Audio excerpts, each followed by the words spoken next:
tutorial.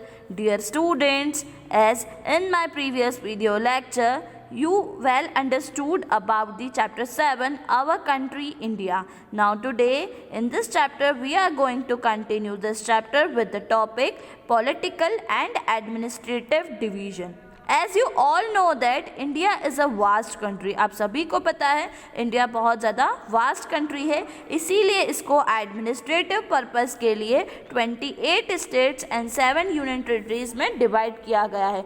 जैसा कि आप सभी को पता है कि नॉर्थ में जो है वो हिमालयाज़ हैं और हिमालयाज़ को भी 3 पार्ट्स में डिवाइड किया गया है, that is western, central and eastern.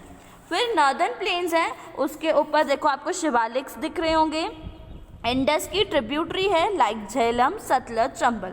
और राजस्थान में डेजर्ट वाला एरिया है. डेजर्ट वाला जो एरिया होता है वो बहुत ज़्यादा हॉट होता है, उसके पास अरावली रेंजेस हैं. फिर देखो आपको अरेबियन सी दिख रही होंगी. अरेबियन सी के साइड में क्या है, वेस्टर्न घाट, उसी के सामने है ईस्टर्न घाट्स. येलो पार्ट में है डेक्कन प्लेटिव्स. येलो पार्ट में क्या है, डेक्कन प्लेटिव्स. और मध्य प्रदेश में विंध्याचल और सतपुरा रेंजेस हैं. और इन दोनों के बीच बिल्कुल रिफ्ट वैली में नर्मदा और तापी रिवर, कौन कौन सी, नर्मदा और तापी रिवर निकल रही है. As you all know that 28 states and 8 union territories are there. Delhi जो है वो नेशनल कैपिटल है. The states have been formed mainly on the basis of languages. अब क्या कहा है, सभी states की जो languages हैं वो अलग अलग हैं according to their states. Rajasthan सबसे बड़ा state है और जो गोवा है वो सबसे छोटा स्टेट है. अगर आपसे पूछेगा कोई कि सबसे बड़ा स्टेट का नाम बताओ तो दैट इज़ राजस्थान एंड सबसे स्मॉल छोटा जो है वो गोवा है. एरिया की टर्म्स में स्टेट्स को भी डिफरेंट डिस्ट्रिक्ट्स में डिवाइड कर देते हैं. अब जैसे हमने देखा 28 स्टेट्स तो हैं बट उनको भी सब डिस्ट्रिक्ट्स में क्या कर दिया जाता है, डिवाइड कर दिया जाता है. अब बेटा ये येलो बॉक्स में देखो, What is alluvial deposits? Alluvial deposits क्या होते हैं?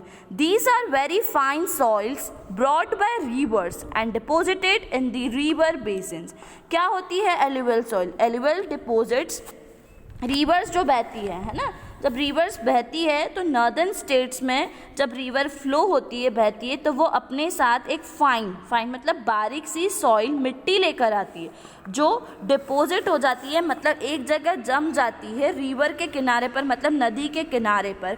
उसी को एल्यूवियल डिपॉजिट कहा गया है. एक बार फिर से समझना, एल्यूवियल डिपॉजिट्स क्या होती है, जब नॉर्दर्न स्टेट्स में नदी बहती है, रिवर बहती है, तो वो अपने साथ फाइन पार्टिकल्स की बारीक सॉइल मिट्टी लेकर आती है. तो वो डिपॉजिट जब एक कॉर्नर किनारे पर बैठ जाती है तो उसे एल्यूवियल डिपॉजिट्स कहा जाता है.